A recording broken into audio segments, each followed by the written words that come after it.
Yes, here in Peterborough. Basically, we're gonna go climb. The cathedral. Paid for a tour to go see the higher levels, innit? So we'll see if we can get onto the roof. So the views with verbs. You know what I'm saying? I'm gonna try and get some views of the city from on top of the cathedral, because it's the tallest point in the city of Peterborough, and then try to get some drone shots from the ground. Get views from the sky and views from the roof. You know what I'm saying? We've got Queensgate car park. Queensgate, we've got a few car parks, this little shopping centre and that.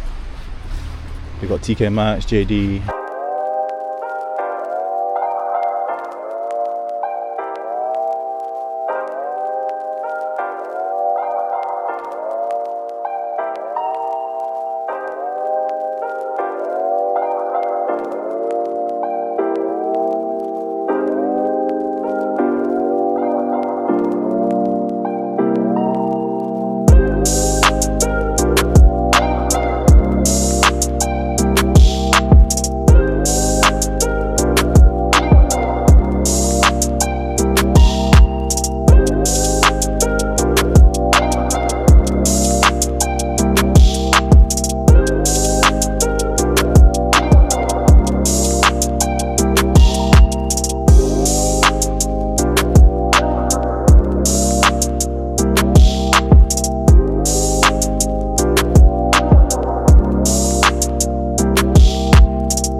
Pretty lit, isn't it?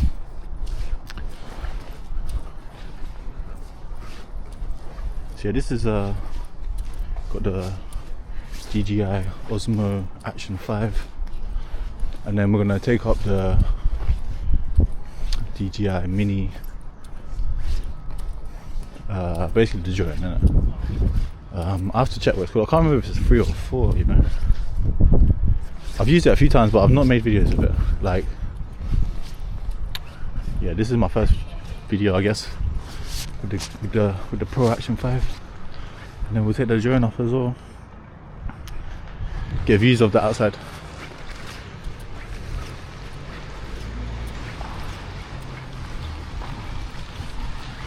Where's he going?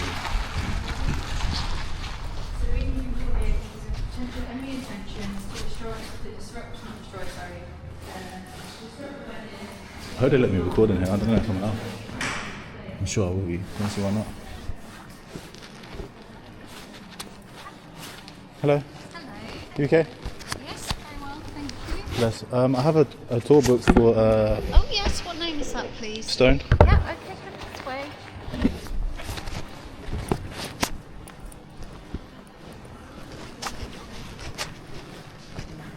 Sorry. No, you're right.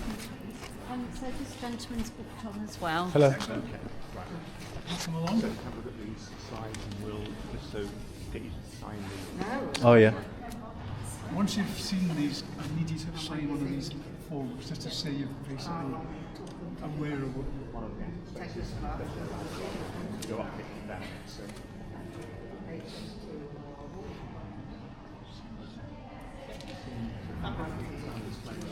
this way for the signing. So you may have seen it online anyway. This is just health and safety, It's basically. health and safety, Yeah, yeah. and some of the spaces are very small. So the smallest door is so wide, Okay. about so high. So it's a hand in this job. Yeah, yeah. I'm guessing I was late, so I missed it, innit? Well, So, okay. So it's still not 42, but yeah. Cameras are looking into it. I mean, particularly when we're up there. See where the railings up there? Yeah. That's got the best internal views, but it's also Okay. where yeah, yeah. losing camera and most camera. Yeah, for real. So that's the smallest bit, Yeah, cool. leading out to the roof, next to the seat, next to the roof here. Yeah, yeah. That's on top. That's on the tower. That's about 140 metres up. Very Has anybody been to the Louvre before we go? There's not many facilities upstairs. Now's your chance.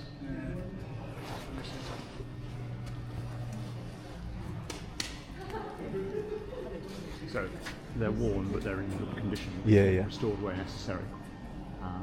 This building is 906 years old, so Yeah, man. it's got a fair share of wear and tear. Yeah, for real. Where we're going are kind of service ways. They're not. They're not where the monks would have gone. Okay, cool.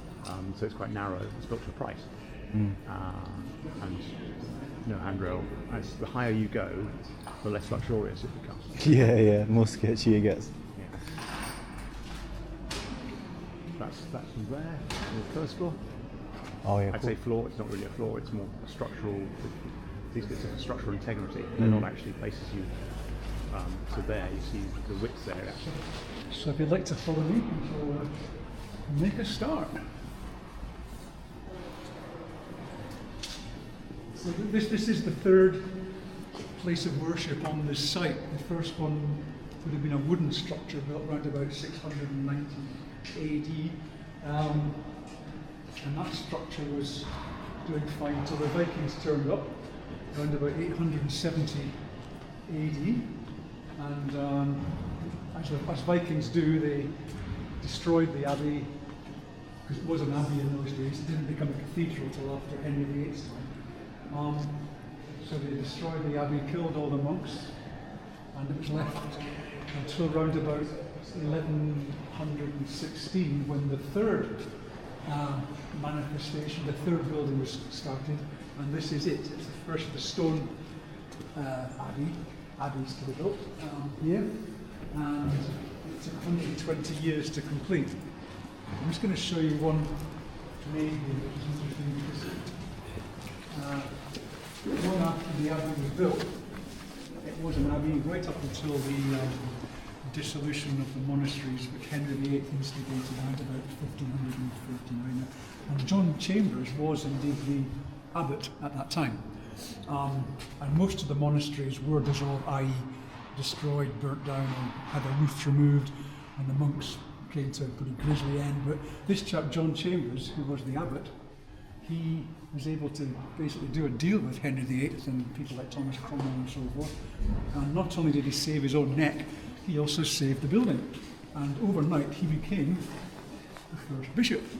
So he actually changed his religion overnight from being a Catholic abbot to become an Anglican bishop. Quite clever really in those days. And by doing so, he has saved this building for posterity, and it's the same building that we have today. Otherwise, who knows? Henry might well have decided to do away with this place. As you probably know, his first wife, Katharine of Aragon, is buried here. Her grave is just up there where those Spanish banners are. That may have had some bearing on Henry's decision to save this building or not, we don't know. But certainly John Chambers, last abbot, first bishop, had a lot to do with saving the building at that time. Okay, bear that in mind.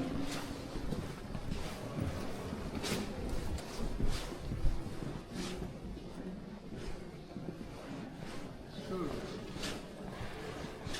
here we are standing underneath the main tower. We've got a lantern tower, called a lantern tower simply because it lets light in. You can see the windows there which lets in natural light.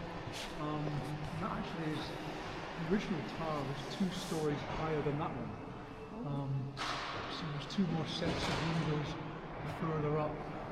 And not surprisingly, the whole structure is totally unsafe.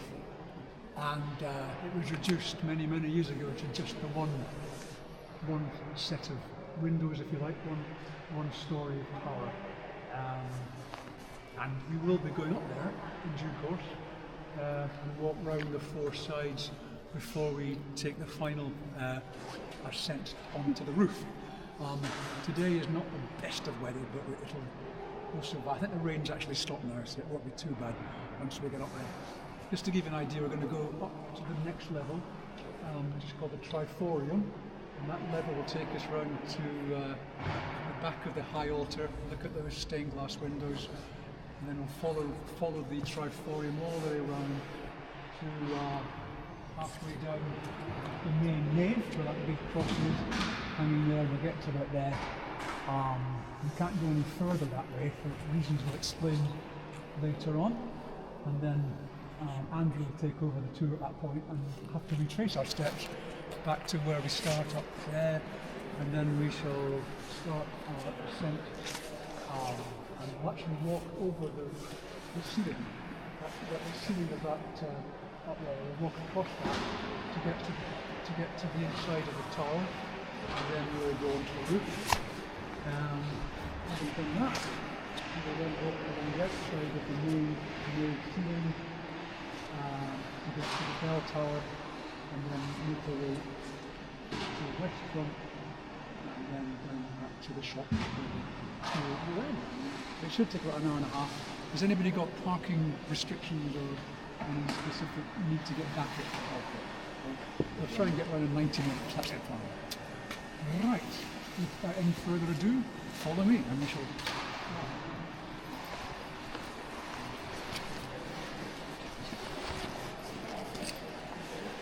Any questions to ask?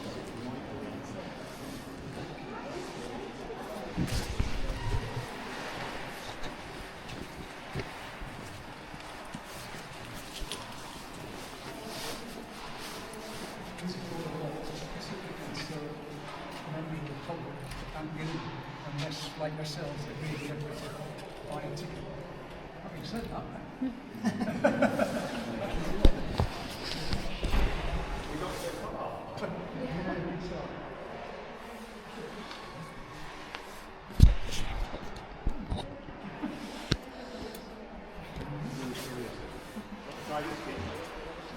bang it shut, try again. Right, here we go. This time.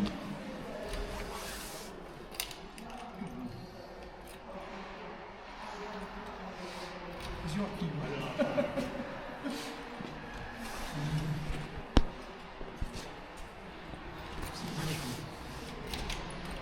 There you go.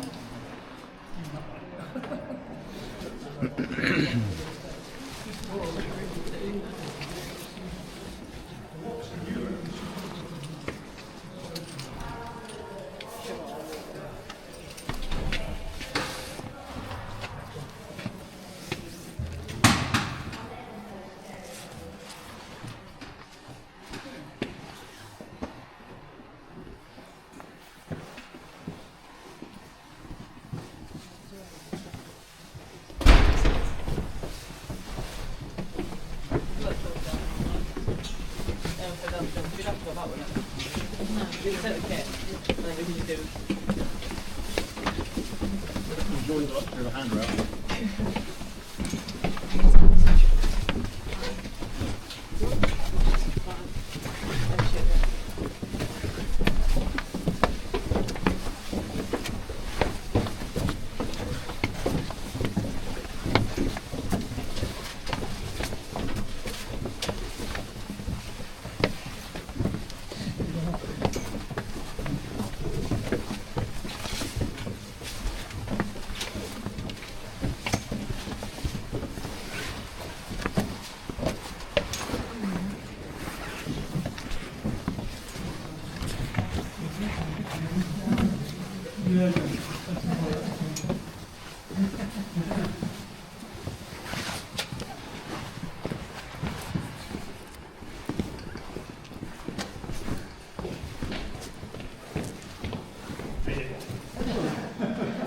Okay, the reason we've stopped here is to basically explain about two windows which are behind you. When the abbey was built, all the windows were that size, the Norman structure, a rounded top, not too big. And of course, there was no glass. There would be empty space which should be filled by animal skins or straw or something to keep the weather out. So it must have been very dark and quite smelly in places first built. But fashions change, just like everything else, architecture changed as well. And about 100 years after the place was built, we started to introduce Gothic styling, which are bigger windows, which are more pointed top, like the ones behind here. That's a Gothic window. In fact, all the windows are Gothic windows now, apart from these two. And the reason these two remain is simply because when the abbey was built, there was a lady chapel built at the side of this part of the building. And so the lady chapel basically hid those two windows. And however, come the Reformation, or come the 1600s and the Civil War and so forth, the lady chapel was taken down brick by brick, stone by stone, and we'll explain where that stone went later. But when the lady chapel was taken down, these two windows obviously became apparent again. There was no point changing them at that time. So they remain as the only two Norman windows left in the building. When they put in the Gothic windows, you can see that they had to increase the height of the wall to let them in, to get them in. And you can see this here, some dressed stones we call it, really nice stone at the bottom level. And then once they put the Gothic windows in, they had to literally raise the roof and raise the height of the wall. And you can see where the difference between the original dressed stone and the rather rubble kind of look effect further up. So obviously we weren't able to get hold of the same quality of stone for the extension, if you like. However, they managed it one way or other, and so the bigger windows got put in with glass, more light, so forth and so on. But they also put Gothic windows in at ground level. And as we go around this part of the building, you will see big humps at the side of the wall, and they are simply where they actually put the windows in and then put the mortar on top to fix the windows in place. So this floor is not flat.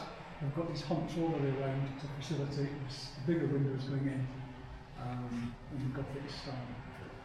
So these wooden frames you see above you, we'll explain about that later on.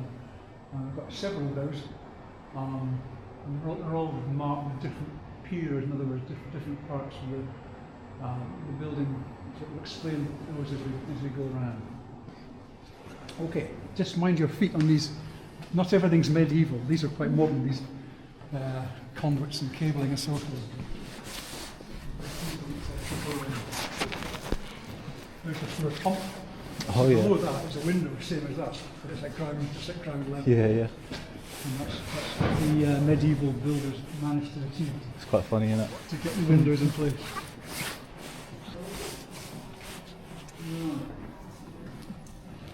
Around about the turn of the last century, in the late 1800s, it became apparent that the whole tower, all the pillars that support the tower, were totally unsafe.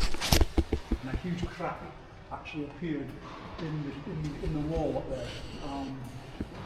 So obviously it's not safe. People apparently, over one Christmas Eve, there was stones falling onto the congregation. So we had to have metal bars put around to try and keep the pillars up and so forth.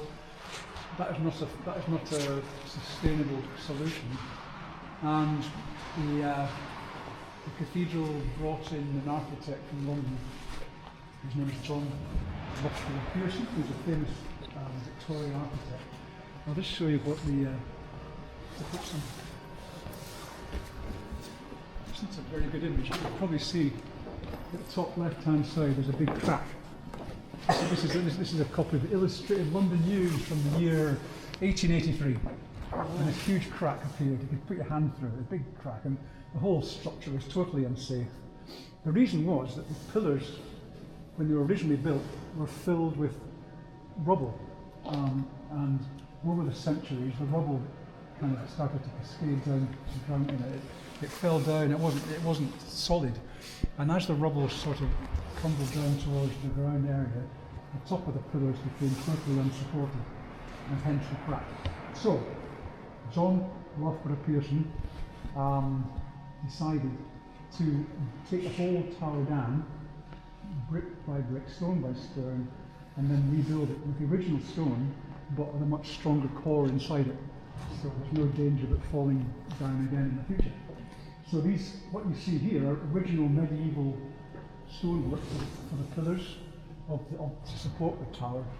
But inside, you can't tell because you can't see them, but inside the core is much, much stronger. It's like railway bricks, really strong, sustainable material which is not going to fall down or crumble, whatever. So the towers are now very, very strong. The Victorians who basically restored the building here in many ways, they were obsessed with the place falling down again. So when they did restore it, everything was put in place to keep it structurally sound, and you'll see examples of that as you go around on the tour. So it was rebuilt around about the turn of the late 19th century, and what you see now is original stonework, but a much stronger inside, which is a good thing.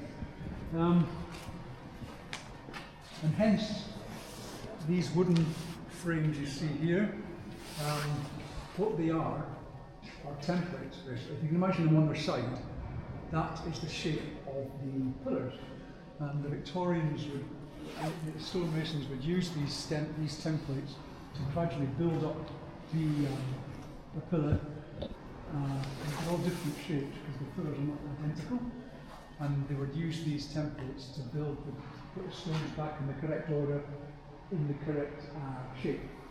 And it's quite an architectural achievement, really, that turn of the century, to do all that, and to create a kind of seamless solution to the problem we had.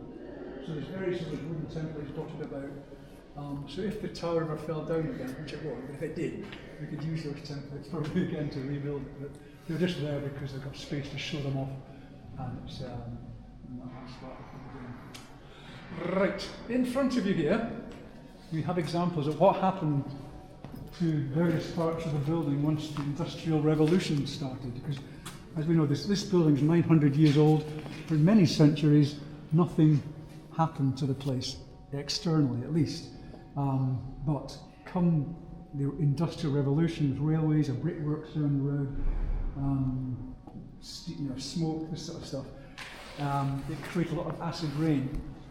And that in turn destroyed a lot of the external stonework. The building is made of limestone. It's all quarried from a local quarry at a place called Barnack, which is just up the road near Stamford. And the stone was brought down by barge to Peterborough to build the abbey. And limestone is a very robust material, as you can see from the walls. The dressed stone is immaculate, hasn't had any wear and tear as such. But once you start carving it, this is what happens. It becomes very brittle and quite susceptible to damage from external things like acid rain, smoke, so on. And this is what happened to quite a lot of the West Front. And these are all parts of the West Front which clearly have had their been damaged beyond repair and they're now indoors. A lot of the West Front has been restored. There's still some bits to do. For example, on the far side there, we've got one statue. His name is St. Matthias.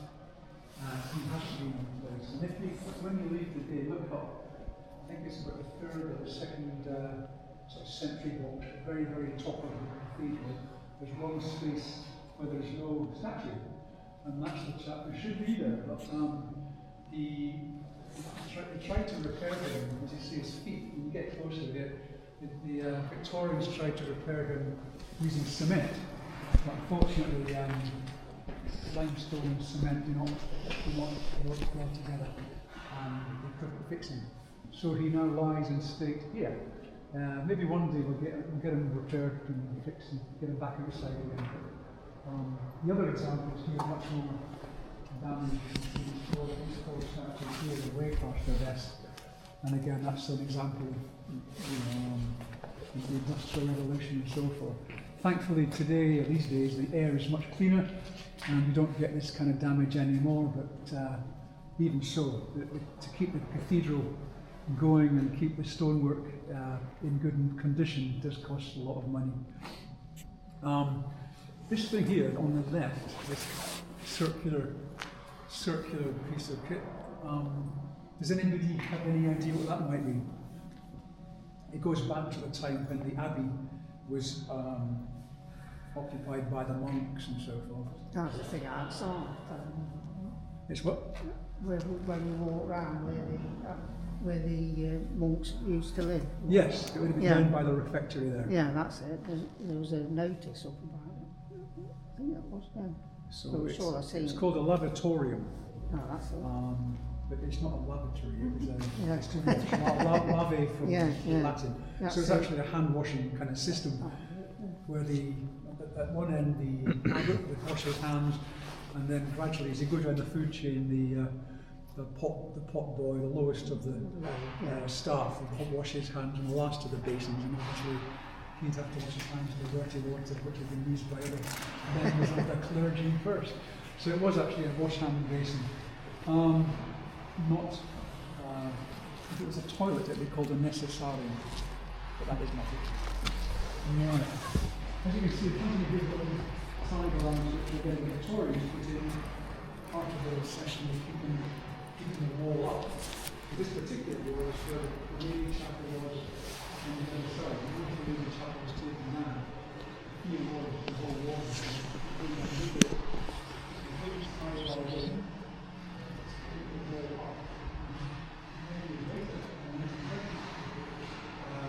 Flying buttress was put in. It's the only one we've got in the building, and you can see it through the window. The flying buttress is just a basic support to keep the wall secure, and that's the only one we've got. And that was built actually in the 1920s. It's built in the same style as a Roman building, but it is relatively new. So that's that. Where we're standing now, apart from this big rock, which obviously is, again, because they put things underneath us, which you can see if you walk around after the tour. But this particular part of the building we think might have been some kind of chapel. There was about 80 monks who lived here, and their main source of income was praying for the souls of basically rich people who came and gave money to the monks to pray for their souls, with the idea that would help the people give more chance of entering the pearly gates and getting into heaven, basically. And the monks would pray for their souls, and they would receive money for doing that. And if this was a chapel, then this is where they would do just that. And we think because of the decoration up here, if you look at the pillars here, this one on the left has got decoration on it, whereas the ones further down haven't. So that might be because this was a more special part of the building. And also we've got on the wall here, it's just a slight trace of painted decoration.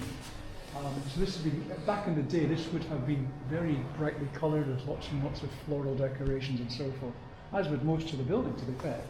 And there's just a trace here of some kind of floral design, which might indicate that this was a chapel rather than just a modern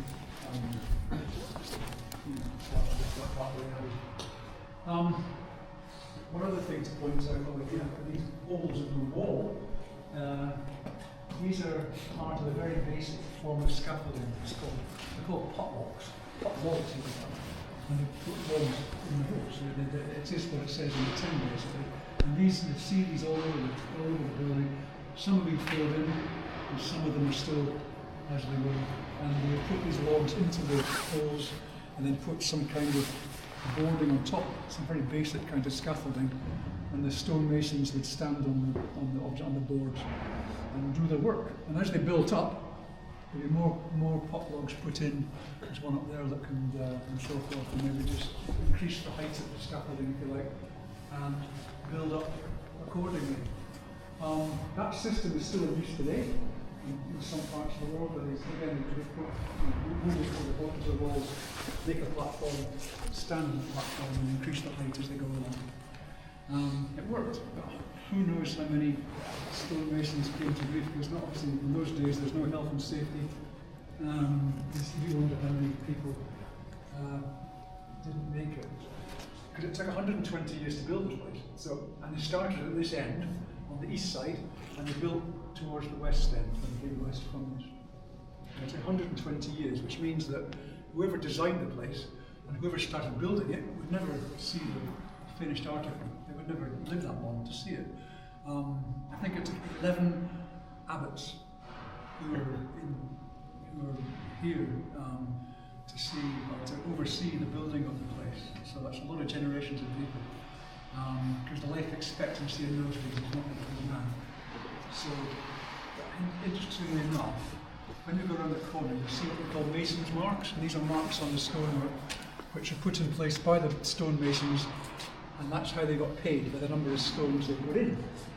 So they left their mark on the brickwork, and then the tallyman would come around and see how many bricks they put in, and they get paid on a piecemeal basis. What's interesting is that the same mason's marks, which are on this side of the building, also appear way down at the west end, which suggests or indicates that the same, not the same people, because obviously, but it'd be the same family or the same guild that were actually responsible for building the abbey, both at the start of its construction and also at the end of it, 120 years later. I think the time they finished, about 12? Yeah, so it's 120 years of construction. So obviously the people that started it would never see the finished article. It's quite something. These days people expect their buildings to go up in a couple of months, but 120 years. Right, we're going to go through here now, and I'll point out the mason's marks when we come to them. Just mind your head on the corner. There's quite a low doorway. I've come to grief before, and I don't want you to. As you go by, if you look on this pillar here, there's various marks. There's a nice star there, another one there, and another one there. So this chap's been having a very busy day. And these are the mason's marks, which indicate who put the stones in back in 1190 or 1200, whatever, and how they got paid accordingly.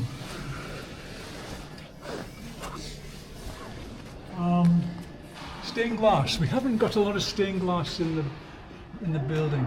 There would have been much more, but most of it was destroyed during the Civil War when Cromwell's troops arrived, and they used this building as as stables for the horses, and also just a place where they stationed themselves, lived here, and there was a lot of damage to the glass and also to the roof.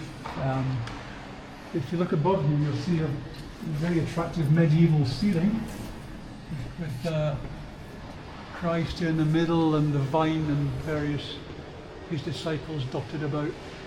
Now that ceiling is original in a way. It was destroyed by Cromwell's troops who used it as target practice with their muskets. But many years later it was restored to its original condition. And behind me you'll see a stained glass window, which is the only medieval glass window left. All this glass was knocked out by Cromwell's troops back in 1643, and all the glass was basically in the garden below or on the floor here. Many years later, the abbot, or the bishop by that time, decided to restore that window by putting the glass back.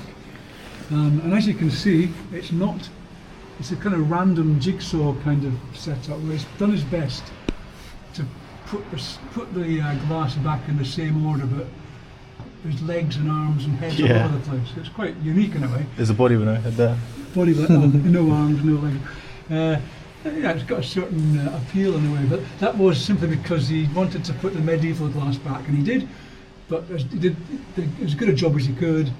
and that's how it stays. Yeah, You can't cool. tell from a distance, but close Nah, it up, does, it looks good. it's quite clearly a botched job, but it's the best he could do. Because medieval glass is different to Victorian glass in that the paint is actually inside the glass, whereas Victorian glass, they painted outside the glass. And this is a Victorian window. The one behind me, the one you're looking at there, is medieval.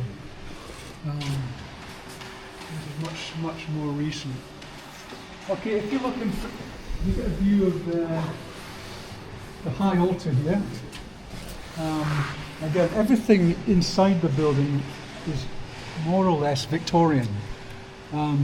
Thanks to Mr. Cromwell and his troops, the interior was damaged so much that it wasn't really restored until the Victorian era, when a lot of money must have been poured into this building to get it to its current condition, including the high altar there, which is a combination of marble and alabaster. There's a couple of old things you can see here though. On the walls you might be able to see a trace of shields on the wall. Now they go back to medieval times, around about 1100 or whatever.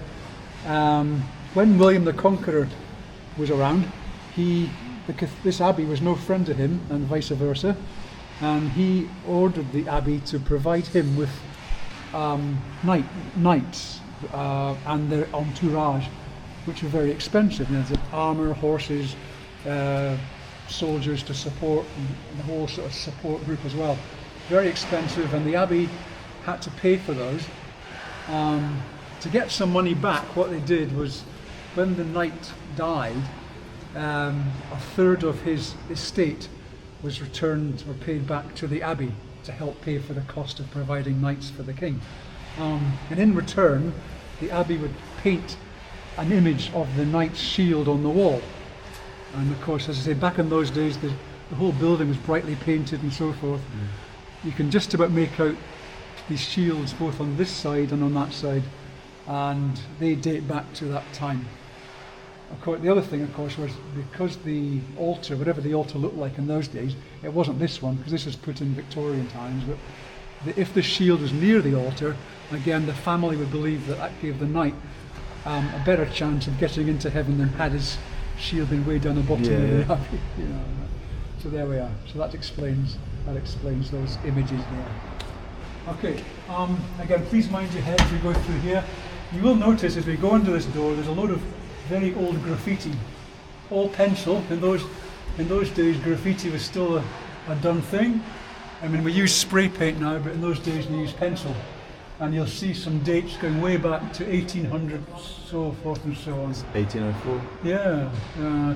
These wouldn't be members of the public because we didn't do tours in those days. So they must have been workmen, I imagine, who were up here doing some restoration work. Can I put my name on there? I can. Is that? Can I put my name on there? Oh yeah. We don't recommend it. I'm not looking.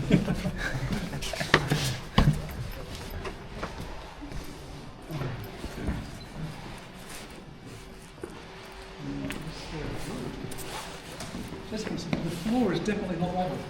No.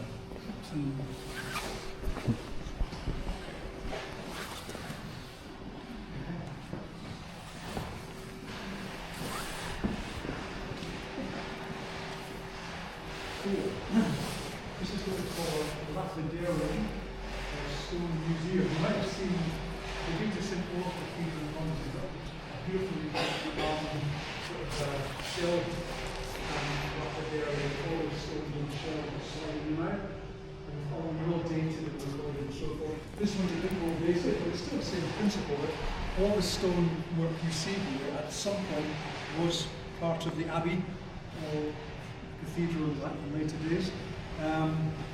We also think some of it dates further back than that. This piece of house, which we can see from the roof, and what I'll show, or Andrew will show it to you when you get up there.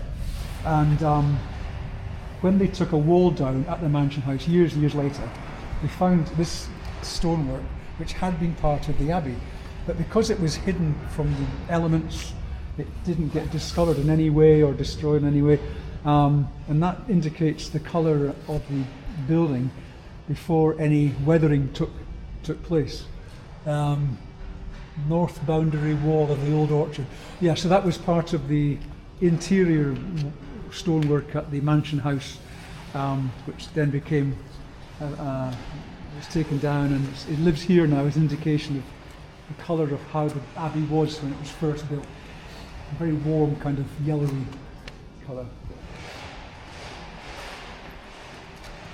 I'm not going to talk any more about the stones. There we are. There's one big stone here, which is the font. Now this is actually a more recent font than the one that you saw or you'll see downstairs as you come into the cathedral. This font is actually older than this one, which I didn't know until recently, but the legs aren't. The legs are more recent, but the actual font itself was a medieval piece of work, and it's very highly decorated and so forth. And the story behind that is when Cromwell's men came and they desecrated the building, anything that was decorated or gilded or of any attraction, decoration and so forth, they destroyed it. This font was saved from destruction by some means. It ended up in the bishop's palace garden, and it remained there for many years after the Civil War, being used as a flower pot in the garden. And then at some point it was brought back into the abbey, into the cathedral, and restored in its rightful place at the front of the building. In the meantime, before that was put back, this was the font, and you can see it's a very basic piece of work, and it was in line with the Puritans' kind of ideal of non-decorative, very basic, and it did the job for many, many years, but it's not nearly as attractive, obviously, as the one we've got downstairs now. It's lead-lined. These holes indicate something, whether it's some kind of security device to protect the holy water inside.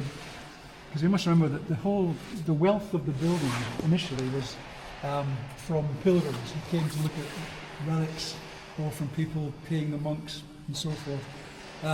So in here the holy water, perhaps blessed by the bishop or blessed by the abbot at the time, and people might come in here and want to pinch a bit, to take a bit out and take it home with them. So maybe this is some kind of security device, but I don't know.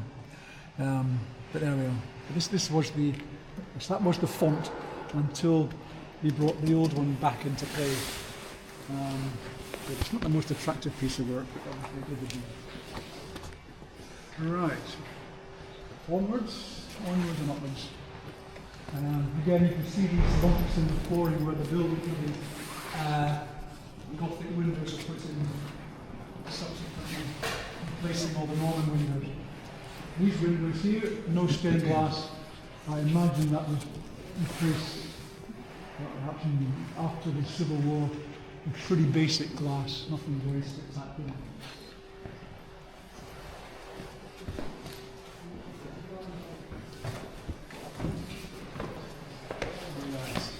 Just watch your step as you go down here, because it's quite an intricate piece of stairway we've got to go down before we can go across.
So we are now on the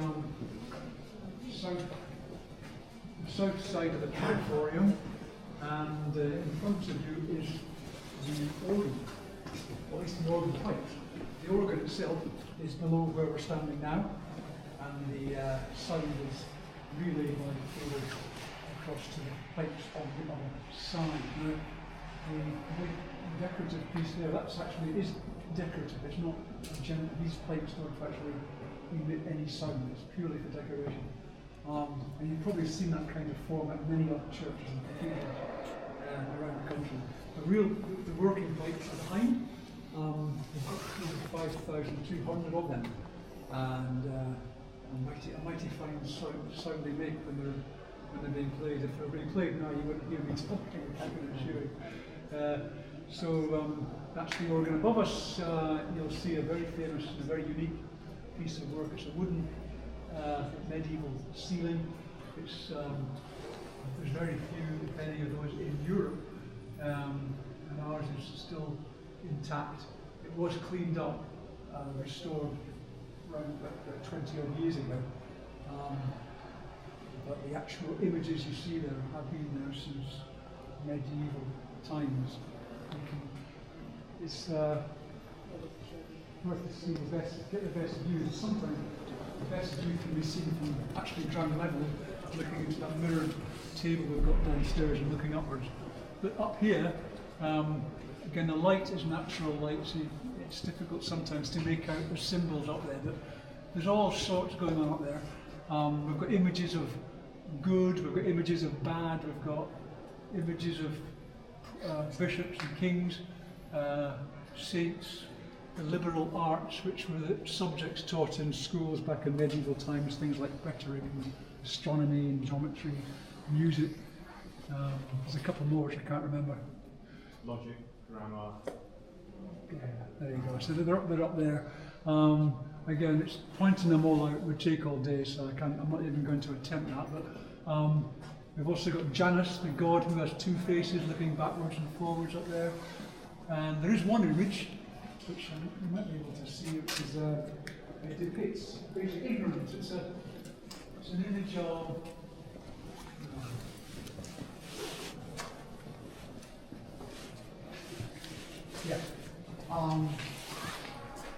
you stand where I'm standing and look, it's about 2 o'clock. There's an image of a goat, and on the goat's back is a monkey, and the monkey's talking to an owl. Now that's a medieval symbol of ignorance, because the goat was the mode of transport to take convicts to prison or even to execution, perhaps. The monkey was even then an image of stupidity, and the owl in those days was a bird of sort of dark art. So it came out at night, followed its own night. It's not what we think today is a wise bird. In those days,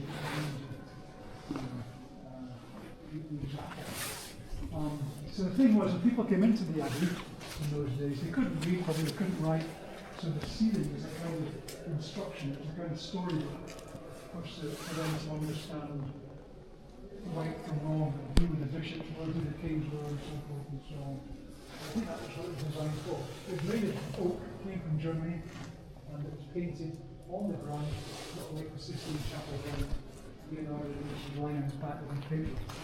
These images, these lozenges, if you like, were painted at ground level and then hoisted up and nailed into the ceiling. And you know that because the nails have no paint on them. So that was obviously, so the nails are put in up there, and that's where they stay. You can also see, which you can't see from ground level, there's a frieze along the top of the stonework. Before you see the wooden panels, there's the paintwork on that, the top of the stonework there. And that's the frieze of flowers and so forth.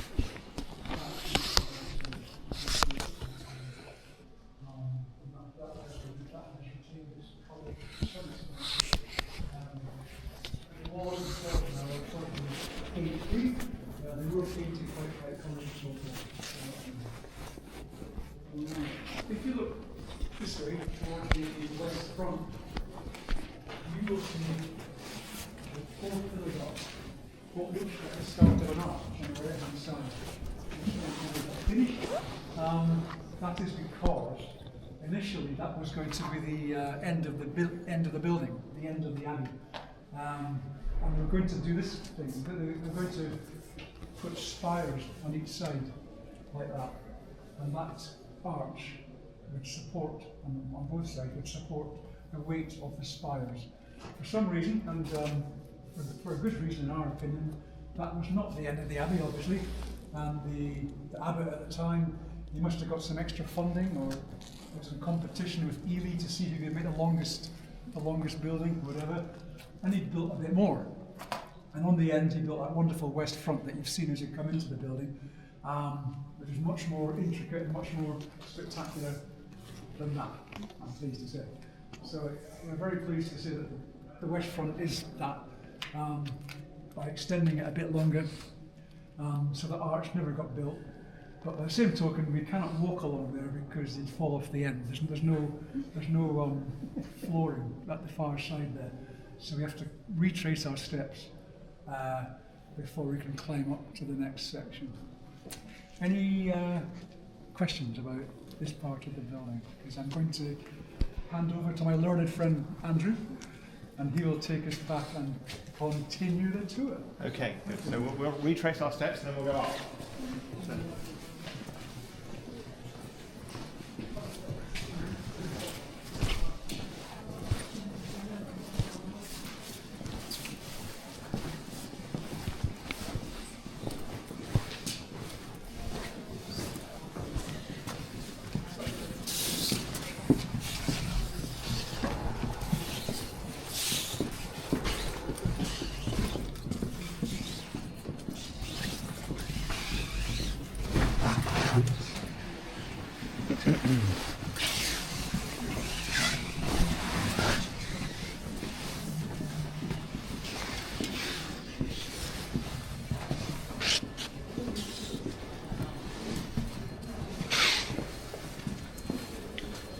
Here.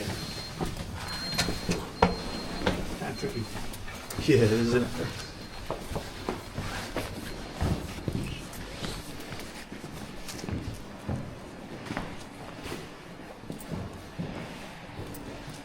This building would have been constructed mainly by 14-year-old. I mean, the new apprentices were 14, so they would have been agile. And Oh yeah, I think. yeah, just. They qualified at 21 and then they get married. That was the plan anyway. Yeah.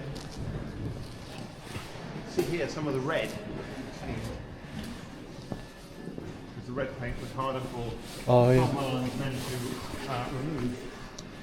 They literally washed everything off here. They, as far as they could, they covered it up. Yeah. They thought it was too Catholic. Oh yeah. Extraction Long working religion. we got all the colour. So how are we doing? Yeah. Well, there's Rod. He's okay. He's on the phone. Yeah. Okay. Fine. Good. Mind your head.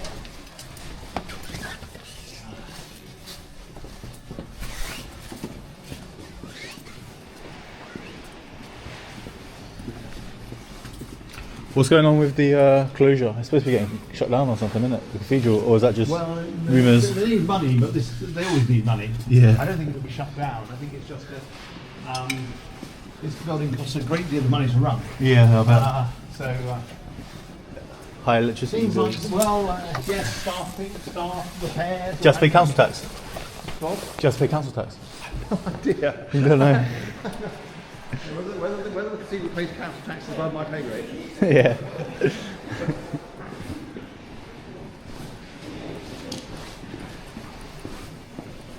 One thing I'll say here. Where's some helmets come from? So these are helmets worn by fire watchers in the Second World War. And the blitz in Peterborough was very limited because the bombers couldn't come this far. But there were some incendiary bombs that were dropped onto the roof. And one of them didn't, it was quite small, it's actually downstairs, it's in the treasury downstairs, the remains of it. It's a bit bigger than a hand grenade, and that landed on the roof and didn't go off because it wasn't heavy enough. So the fire watchers went from the tower, which we will do, to roughly where they collected it and then threw it into the graveyard where it exploded. So these are from the fire watchers in the Second World War, who were very brave, and you'll see that the journey they made was pretty big for in a hurry, in the dark.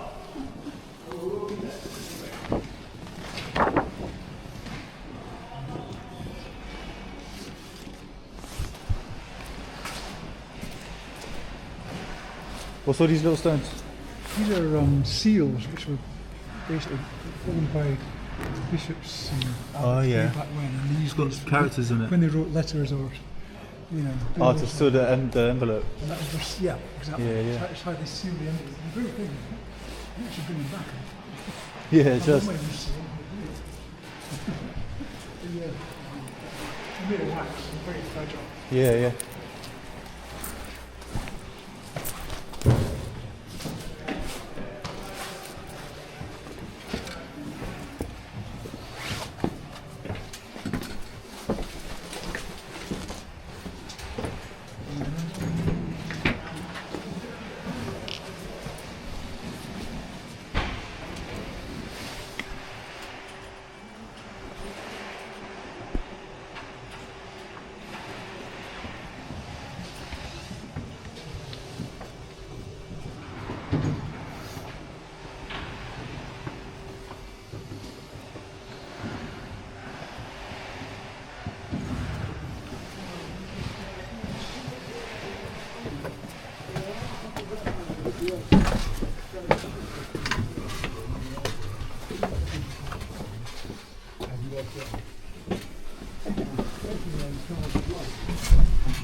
Danger. Bit of a step.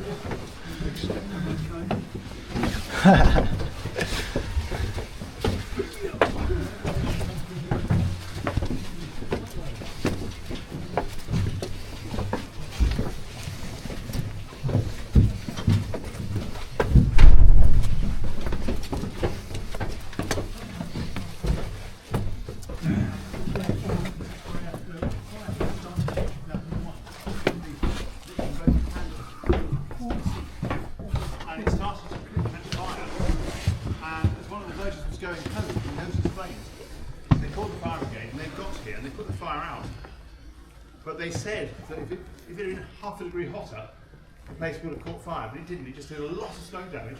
So the ceiling, which you saw, had just been cleaned, and then they need to clean it again. But say a few things up here. Right. So nearly all of the woodwork in this building is original. So from trees that were living in about the year 1000. There are, as you'll see, 1924 on there, because some of the timbers in here were beginning to rot because of death watch beetle, which is troublesome but isn't necessarily terminal, but they didn't know that. But they replaced a lot of the wood up here, but not this one. You can see this one is more rough hewn, and so because that one was okay, they thought that death watch beetle didn't like light because there's a window here. So that's why you've got these 1924 lights down the side in order to stop death watch beetle. But actually, it's probably more to do with how much pitch they put on the wood or how healthy the wood was when they used it. And so this is a rare space where there is some renewed wood. But you'll see as you go down here, the rough hewn ones they're in the majority. And throughout this building, you've got the original wood and the original stone, apart from anything that Oliver Cromwell and his gang got rid of, which was then replaced by the Victorians. So any of the choir stalls and the organ and the tombs that are downstairs date from after Cromwell and mostly in Victorian times. But this is all original, and you've got here an amazing piece of ceiling woodwork, because you've got the ceiling held up here and the roof held up here. And if you look up there, you may be able to see little red, I don't know if I can't see them, but you might be able to see this. Those were used to hang hoovers and for abseiling. For when this was after the fire, it got so dusty, it probably needs doing again. But after the fire, it got so dusty that they cleaned this side of the ceiling with hoovers, and they had to be suspended, and the people had to be abseiling because this The ceiling itself will not support anybody's weight. The beams will, but the ceiling wouldn't. You just go straight through, and it's a long way down. Anyway, so we're going to head this way. Mind your head on these queen posts on this beam. We'll then get to what's in effect a ladder. Get up to the ladder, and then we'll go through a piece of cathedral. So a wall that thick.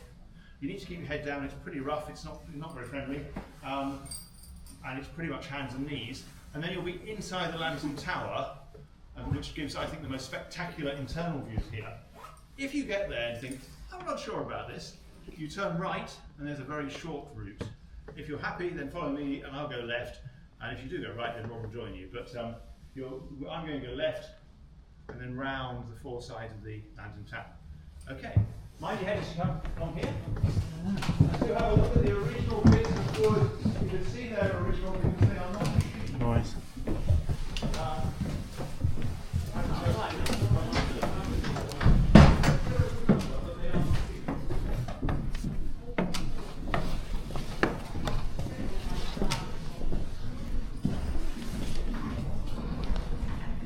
Bosh, defo would hit my head on that.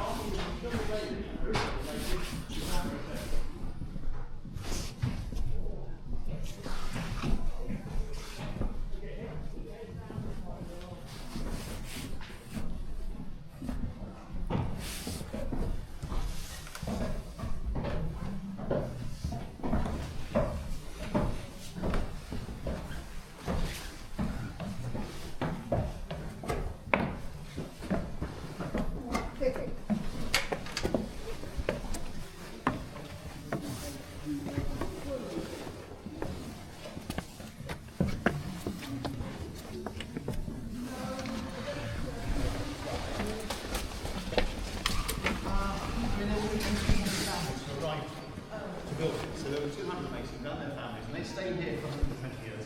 And then you have Peterborough, because you'd have your family growing up and that would become a city. So in each of the 42 cathedrals in England, you have a similar thing happening. A group of them will stay put, because they have work. Okay, so here we are in the tower, nicely restored, so it's nice and strong. But we do have this pole here, which I understand is structural rather than for water, so it kind of keeps the whole thing together. You also have the structural bits where you've got a full Gothic arch there, but you've got a nice bit of support to the Gothic arch there, just to be sure. Because when they built these buildings, they did it more by trial and error. They would use the same technique, and if it worked, fabulous. If not, they would collapse. So Ely's tower has collapsed, Ripon's tower has collapsed, York Minster's tower had collapsed, so that there was a bit of a history of towers collapsing, and this went the same way because it was slightly under-engineered. So when they got it right, they got it very right, and it would last forever. But when they got it wrong, and the towers were the problem, they needed fixing. So this tower is lower. I think Rod said lower than it was. It was reduced in height in the 14th century, and then rebuilt in the 19th. And you can see the ceiling is original and has been repainted. It's been fixed rather than renewed. And you'll see that you've got a walkway up there, as on the kind we're on, one floor higher, which is out of kilter with the windows. And that's presumably because the windows would have been higher. And that walkway has been abandoned. It's been part of the, when they built it, that was part of the structure. So the ceiling shows the event of the crucifixion. So you've got the nails and the cross itself, and the spear on the side, and the putting of the nails, and the chalice of the Last Supper, and the crown thorns. So it's there. Again, for the same reason, they couldn't read and write, so the stories were shown in pictures. Not quite sure how many people would have seen this, because you'd have to come up here to see it, and you can't really see much down there. And this would not be a well-trodden route. This would be what you used to fix the building when it went wrong. So all of these doors are there so you can get to the various nooks and crannies to fix it when it, because they imagined it would be here a long time. And they were right. Okay, heading this way.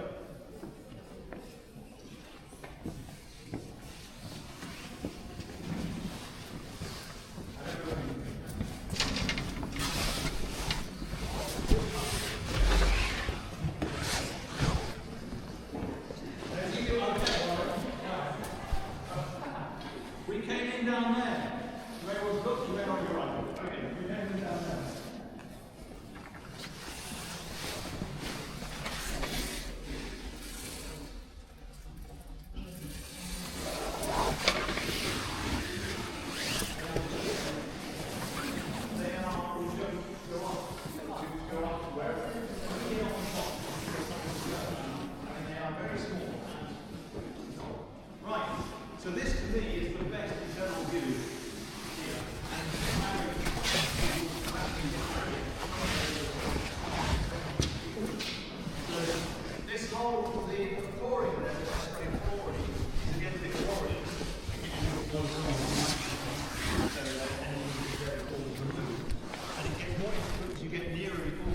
holiest part of the cathedral.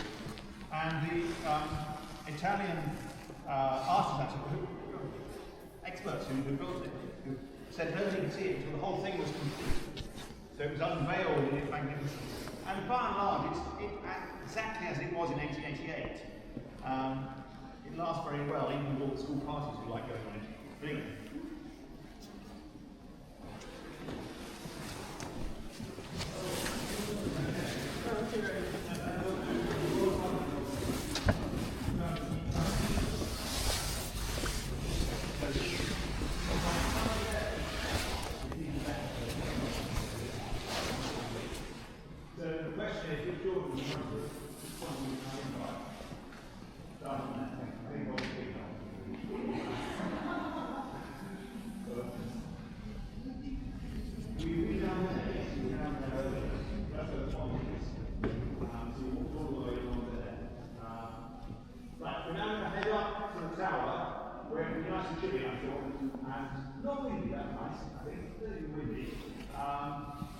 Another 40 or so feet upstairs, there's no handrail, so that would be cold.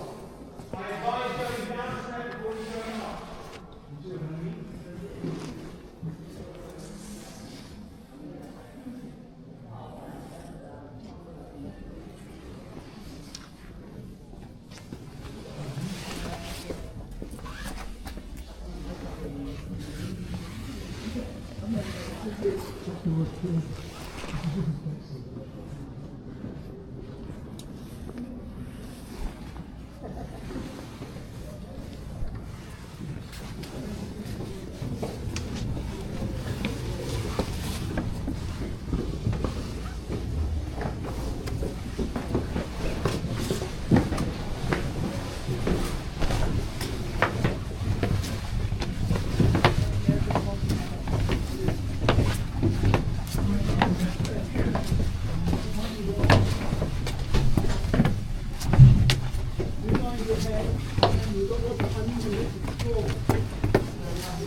Applications to have higher buildings.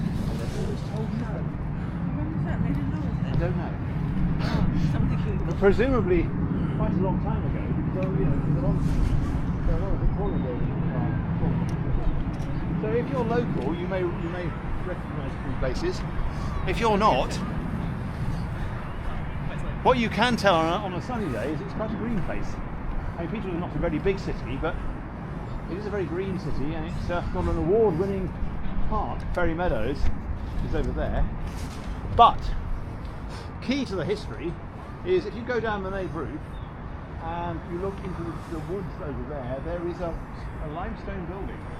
And that limestone building is now the kind of principal centre of the Sue Ryder Hospice. But that building was on the side there and was taken by one of Oliver Cromwell's lieutenants. They didn't like anything to do with Lady Chapels, it was too Catholic, but he got the stone and he put it there, and then he could look back on the cathedral which they desecrated. So that's nice. Okay, so what else can we see? Edie's over there, but you're going to have to believe me on that. This is on an island, which is, of course, around here we don't have hills, we have islands. And that, all that way, is off, that's east, is all Church of St. towards the rising sun, S-U-N and S-O-N. But that, over there, the Fens is, fertile land. Lots of our food comes from there.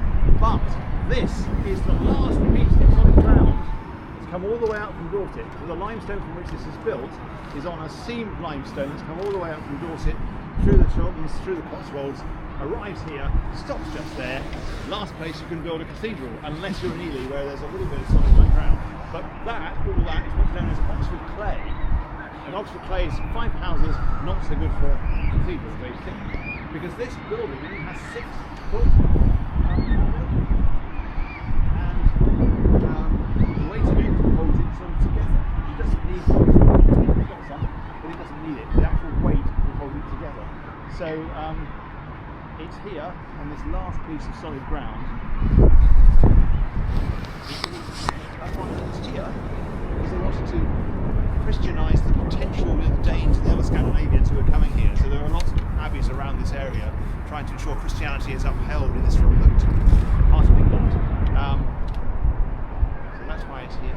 Down there, the grey building is the university, opened in 2020, which is flourishing, big time.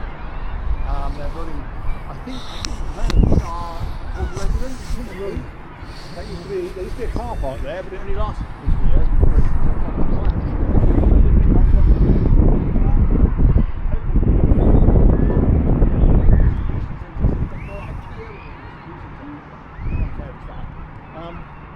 and there you've got the River Mean, or if you're from Northampton, the River Nen, and that again is why this is here, because in order to get the stone from Barnet,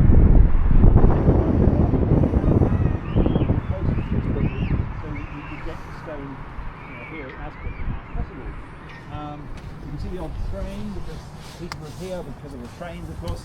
It's actually on the line from London and Edinburgh. And other things to see from up here, I think you can't just see the hospital over there. It's one of the greeny turquoise walls. And over there, near to where that red sign for the food warehouse, beyond that, is the prison, which is an unusual. It's actually the Cathedral. I think that's the lowest risk people. So it's in a residential area, but the prisoners sign in and out at the beginning and end of the day because they're tagged rather than great risk. So the prison is unusual in that there's a women's wing and a men's wing and next to each other. They don't mix, but they are in the same cell. But that was a mosque there with a similar capacity to the cathedral.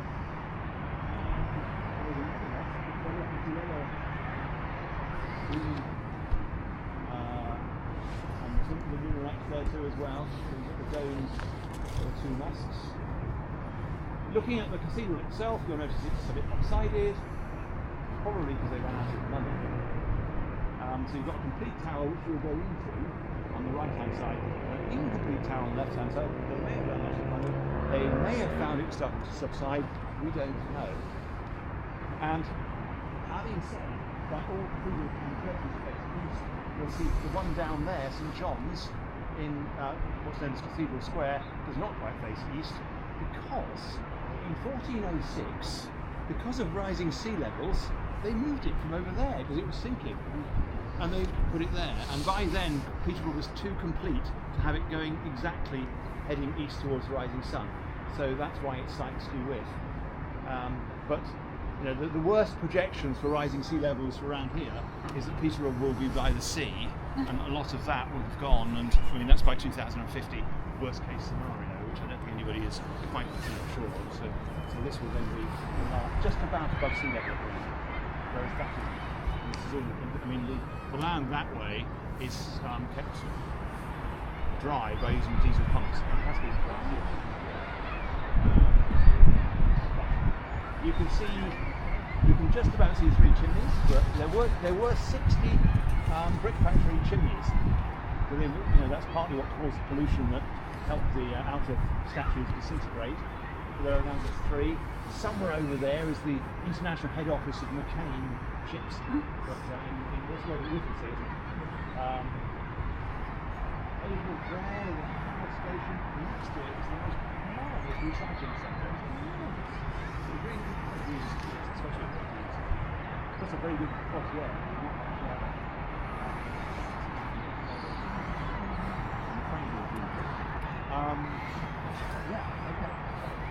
How tall are we up here? See? How tall are we up here? We're 145 feet. Yeah. Thereabouts. Nice. The dean, no, the vice dean regards this as a rather stubby. This is a stubby town. It's not very much taller, but you have to say what you've got when it comes to towns. Okay. Probably need a coat. We're going to head towards the cathedral. We don't need an hour of this. Down the same road we came. Then we'll go along that roof line there into the tower. Here we go.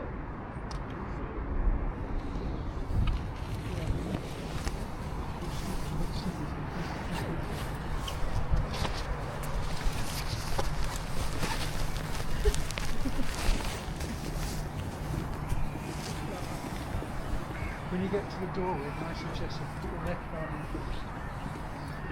Right over here, left hand. Left arm, left foot.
Down limestone is great. It's a really good stone. And it's good quality limestone around here. She got told last night. Right. Yeah. Everybody's still with me? Good. Yeah. I came up here on one occasion with a couple of builders. Not that they were the part of the floor. They were in. They came, one of them went, yeah, seems all right. So that's okay. So it's it's been here a long time. So the journey we've just made is the one that the fire watchers would have made in order to get from there, and then they have to get on here. So they would have got themselves onto the roof in order to get it to this injury, and then throw it to the graveyard where it flew up. So it's on there.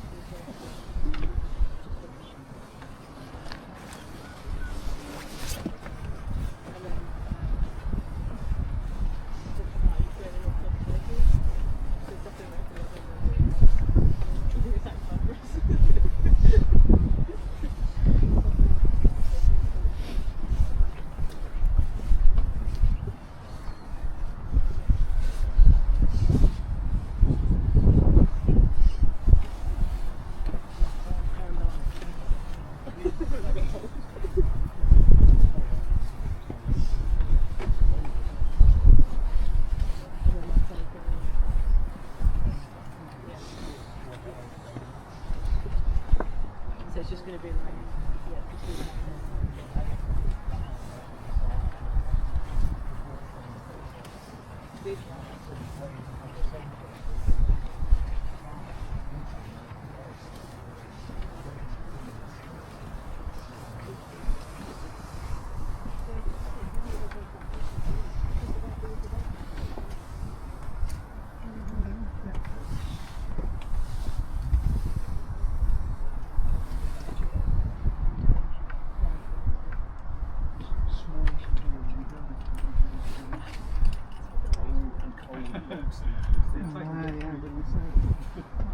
Right, again, this is fairly low, and you need to head down for a while.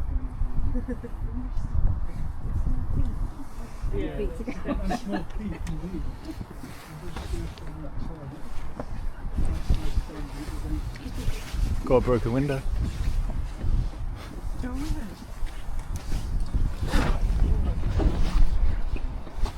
What happens if I turn this on? Tell what, I can turn it? You said yeah?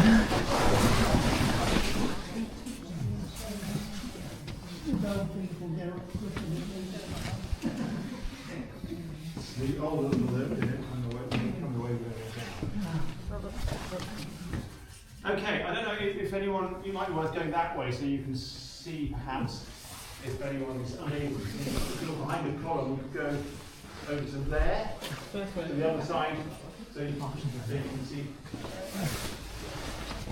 Okay, so about how the wood there is very strong. In spite of that, it looks very worried, but it's not. We'll look at a piece of wood that is possibly the oldest machine in England when we go further on, but the wood is the same age as this, so around about 1,000 years. So this is the bell tower, and you'll see it's got a bell steel on it, which is what ensures that the bells, one of which weighs about the same as a small car, don't make the place collapse when they ring. Now there are 13, I think, and you only hear, you will have heard one ring at every half hour, and then however many rings for the hour. But when they are being run as a part of a peal, which happens, for weddings or special occasions, then there are 12, 13 bells running. And of course, the effect, the impact of the weights, the forces involved, could be catastrophic for this, but they're set up so that they go in different directions, and so the forces cancel each other out. Apparently, when they are being run, a few bits of gravel come down from the ceiling, but the structure is up to supporting them. Because originally, there would have been one bell. The idea of ringing bells in peals is only something that dates from the 17th century. So when this was built in the 12th century, nobody was thinking in terms of having peals of bells and really heavy bells up there. So it's quite different. And originally, they rung the bells from down on the ground. And you'll see that there's a rather tiny door there, because this floor was put in afterwards for the bell ringers to use, so that there was less of a delay when they pulled the rope from when it chimes. So they have to work with great accuracy, following a ringing chain. And originally, the bell would have been rung from the ground floor, and you'll see how far that is. And the original bell ringers would have had stirrups to ensure that when they let go, they didn't get pulled up into the belfry, which would have been a bit interesting. In fact, it might have been fun for a few seconds. But anyway, so this is the belfry, and for 40 or so years there were no bells in this. At least none of the ringing of the peals of bells, because they weren't sure the structure would support the weight and the movement of the bells. But it's okay, it's fine. So the bell ringers practice on Mondays and ring on Sundays. And there's a thing up there which says, that a full peal takes about 3 hours, which I imagine is even more exercise than doing this tour. So, tricky business. But anyway, that is about as much as I know about bells, so I think I'll stop there. We're going to head towards the windlass, and which is a machine for making cathedrals. Okay. Very low. Gonna see. Yep.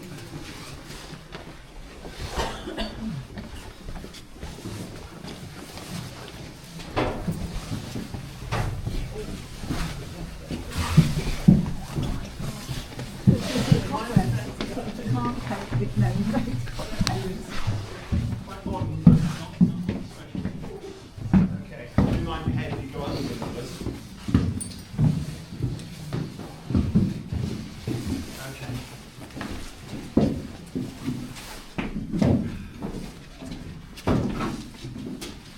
So, now, I tour the other week, there was somebody from Tewkesbury Cathedral where they have a windlass, and I said, I think our windlass is in better condition, and this may be the best condition, oldest machine in England, used for lifting stone, a cathedral. So it's a winch.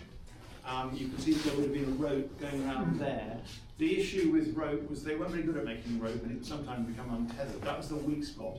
But the actual machine itself works well enough and has a mechanical advantage of 10. So the width of this beam is a tenth of the wheel. So the diameter of the beam is a tenth of the diameter of the wheel, which means you can lift 10 times your own weight. So a 70 kilo man could lift 700 kilos. So 2 men could lift more than a ton. So that's a lot. So that's how they would lift the stone in the building. And this would have been moved around as necessary. Now, although the chap from Tewkesbury admitted that this was in better condition than the one in Tewkesbury, theirs is not tethered in quite the same way, so you could see it work, whereas this one is very firmly tethered. There's also one in Beverley Minster, which looks a bit like that, so a little bit like a hamster wheel. And the question was, did they use donkeys? No, they didn't, because they couldn't get the donkeys upstairs, so they would use people. Oh my gosh. Yeah. So this is possibly the oldest machine in England. Downstairs, you've got the oldest clock in England. Unless you go to Salisbury Cathedral, and they'll tell you they have the oldest clock in England. They're the same age. But anyway, so this is quite something. And again, if you see it's very, very strong. If you want to crash it, you'll see it is, it's very solid. And it isn't oak. German oak particularly gets more and more solid as it ages. Apparently, because Germany is that bit colder, the wood grows more evenly and therefore is stronger than English oak, which is why they tended to use it. And also they wanted to save English oak for making warships, just in case there was a war with the French or something. So that was one of the things. You are currently in what's known as the fire refuge. If there is a fire, this is where you head to. If there's a fire and you're up here, this is where we head to. And you then go out of that window if there were a fire, because this is the only flat wall of the cathedral. And down on the ground, quite a long way down on the ground, there is a little sign that says, "For emergency vehicles only, do not park." And what happens is the fire brigade arrive with their cherry picker, and then they will bring it up, and you get out, go through the window and down. Fortunately, we don't seem to have a fire, so we don't have to try that one. But apparently, the bell ringers get to practice with the fire every now and again. So anyway, so here you are, Mark, the safest part of the cathedral, if you like. With this thing called a windlass, dating from, 12th century. Like so much here. Okay, any questions? How did they get this? It comes apart.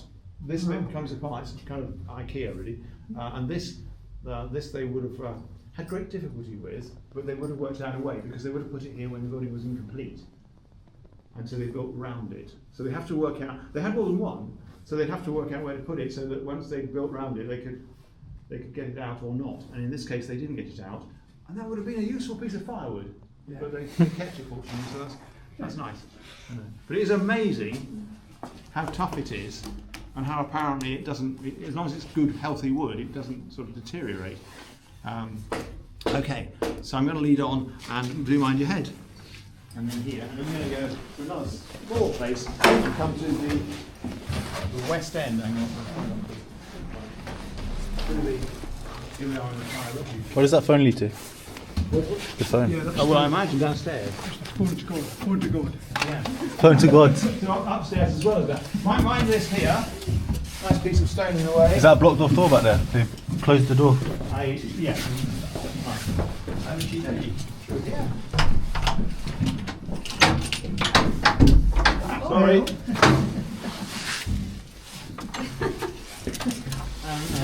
And then the murder happens. Yeah. Sorry about that. Okay.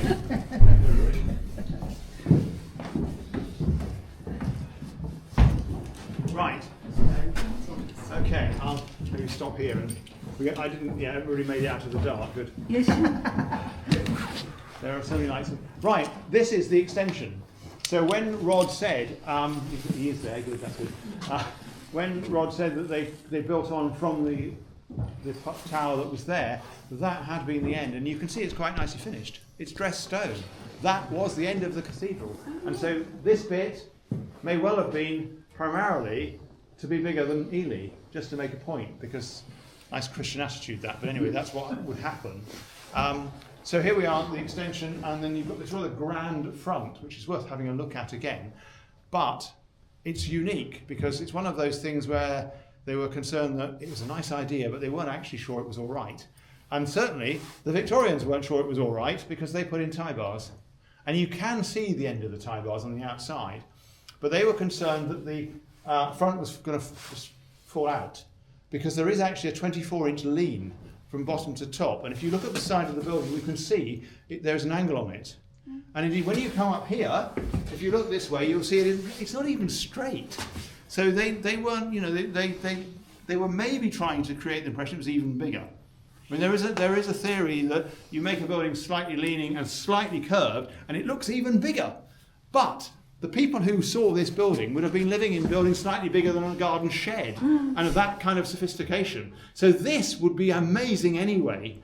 So the chances of anybody thinking, let's try and make it look a little bit bigger, is doubtful, but not impossible. But this here would have been a singing gallery. Now the monks and the bell ringers, the monks then, the bell ringers now, come up the route here, and you'll see it's much grander than the one we've been through. So when they come up to here, they come on what is in effect the M1. And that was because it was for monks who would come up here to sing. Because the idea with the cathedral was you were creating heaven. The people would get this glimpse of heaven from the structure of the building, built to the glory of God, and with the most marvellous singing coming from here, through what would originally not have been glass, but they'd remove the hay, they'd remove the animal skins, and the singing would be there. They wouldn't be able to see the monks, so they might imagine them as angels singing from above. You know, so the whole thing was to conjure up this impression of heaven, which would have been so important to medieval people. So this is a singing gallery. A few other things to say. You'll see you've got a kind of beach effect here. And you can see how damaged the stone is lower down and how the finishing has been got at. This is because they knew how to do guttering. This is original medieval internal guttering down here.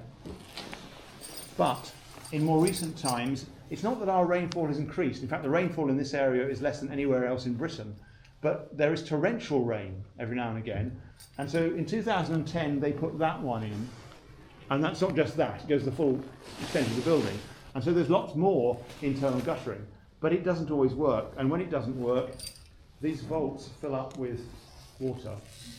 And when that happens, it's a bit of a panic because potentially the fan vaulting beneath will collapse. So people come up here, occasionally there are buckets, you see buckets around, but there aren't at the moment, and they will remove the water as quickly as possible so the roof doesn't collapse. So that's partly why this building is always in need of money. So I think probably I've got somewhere near to my last few statements, but I'd like to thank you for coming today, because this building, as you know, there's some sort of a financial need, and tours like this help a great deal. So thank you very much. It's because we want to keep this place going as long as possible, and it's been here 907 years, so hopefully that will continue. And it took slightly less time to build than the Sagrada Familia in Barcelona, which is still being built. So slow though it was to build, it's faster. Okay, we're going to head down a grand staircase with a far too wide, unnecessarily big, and with a handrail, about 118 steps, I think. And then we'll end up looking. If you look to the ceiling, you'll see how long the bell ropes would have been before, and we'll end up in the shop, which I suppose is what happens in all tours, but anyway. Okay, but do follow me. Here is a bit narrow, a bit thin. And these stairs are a bit narrow and a bit thin, but then we will join the M1, which maybe is not a good thing. Maybe the M1 isn't a good analogy. Going down here? We are going down. Yeah. Okay. Yeah, these are much wider, aren't they? Yeah. So this is no longer a service route. This is.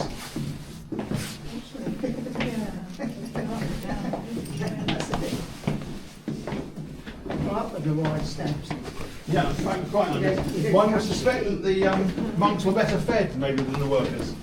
Because monks could have a very good life if they were lucky. I mean, they had to be single. That was the idea, anyway.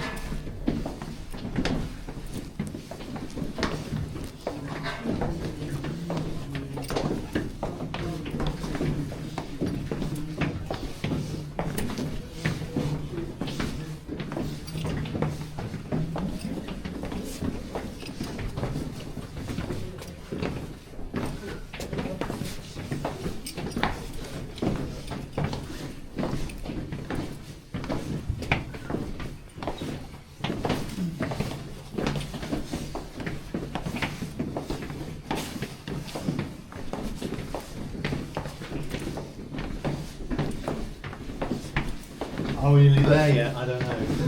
Who's been counting the steps? Well, it's 118. I've done that myself, but seems like more. Yeah, for real. Apparently Cologne Cathedral is the one with the longest step. There's a 45-minute walk downstairs. No way. If you want to do Cologne Cathedral.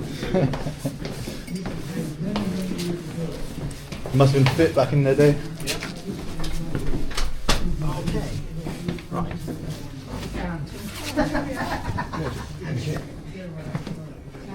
There you go. You did it, you made it. So the air is nothing.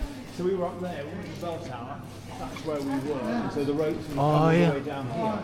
So you've had quite a delay. If you were pulling a rope, you had quite a delay. So that's why they wanted to move further up. So the bell tower was up there, through that gap there. Okay, you got your bag? Yes. Good. Okay. Thank you very much.